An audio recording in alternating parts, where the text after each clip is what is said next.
Now, for the sixth real step of solving the cube, we're going to put all the corners in their right position.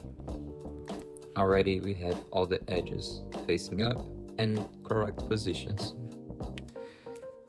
Now we will do another algorithm. This one is very easy to remember. First, look for an edge that is in its correct place. This one isn't because its colors are green and yellow, and it's between the green and white. This one is wrong.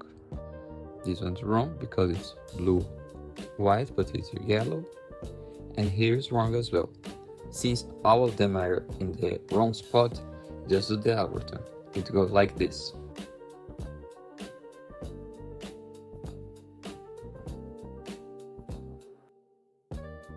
Now you have an edge in its correct position, like this one.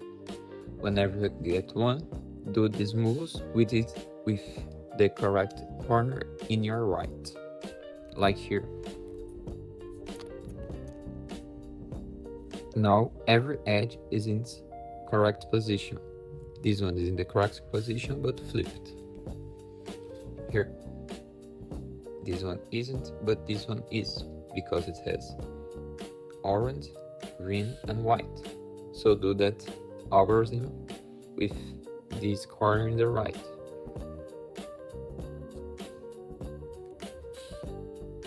Now every corner is in place.